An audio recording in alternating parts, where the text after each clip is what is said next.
Boa tarde, meninos. Colégio Estadual Princesa Diana. Na aula de hoje, nós vamos ter orientações e exemplos para resolução da atividade de matemática do portfólio. Então, olha só, aqui está a tabela apresentada para vocês na atividade do portfólio. Essa tabela retrata a situação epidemiológica da Covid-19 no Brasil no dia 8 de setembro, às 18h30, retirado do Ministério da Saúde. Então, ela apresenta os casos, número de casos e número de óbitos dos 26 estados e do Distrito Federal e o total do Brasil, tá? Por exemplo, no Rio de Janeiro, o número de casos em 8 de setembro foram 233.373 e o número de óbitos 16.646.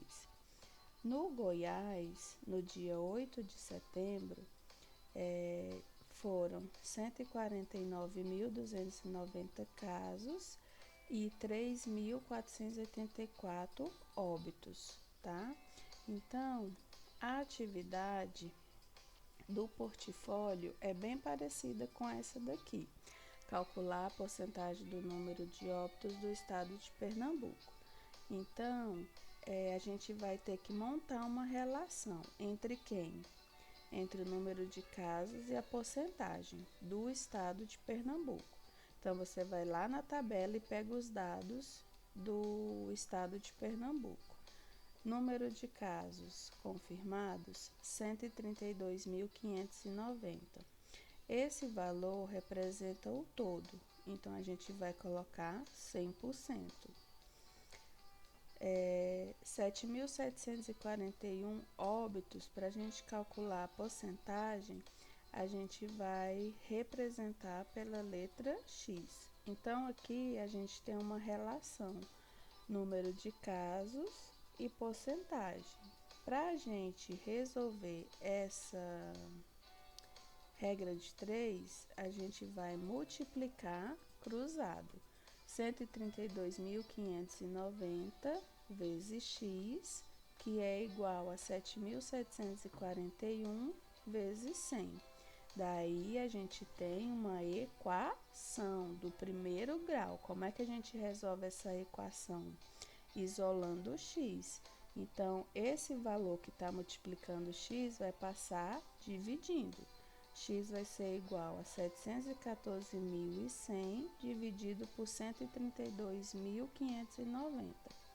X vai ser igual a 5,8382985, etc. Isso daqui a gente sabe que é uma dízima periódica. E a questão quer que a gente calcule a porcentagem. Então, ou a gente coloca 5,83% ou a gente arredonda para 5,84%, né? Mas como é que eu sei como arredonda? Existe a regra de arredondamento. Se o algarismo anterior ao da casa decimal que você quer arredondar for maior ou igual a 5, devemos aumentar 1 na casa decimal escolhida para o arredondamento. Se o número for menor do que 5, é só tirarmos as casas decimais que não nos interessam e o número não se altera. Por exemplo, 2.629,372138, né? Isso aqui é uma dízima. Então, a gente pode arredondar esse número porque depois do 2 vem o 9 e 9 é maior que 5. Então, a gente adiciona 1 ao 2, né? E fica como resultado 2,63 arredondado, tá?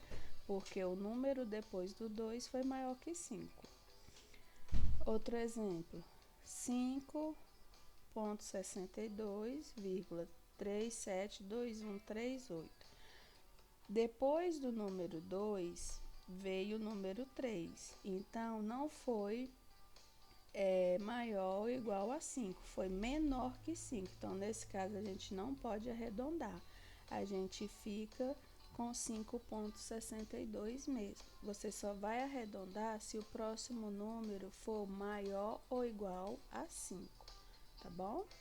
Então, faça todo o portfólio com muita atenção. Nunca se esqueça que você é capaz e não chegou até aqui para desistir. Um abraço, professora Jocilene, 7 de outubro de 2020. Beijos e até a próxima!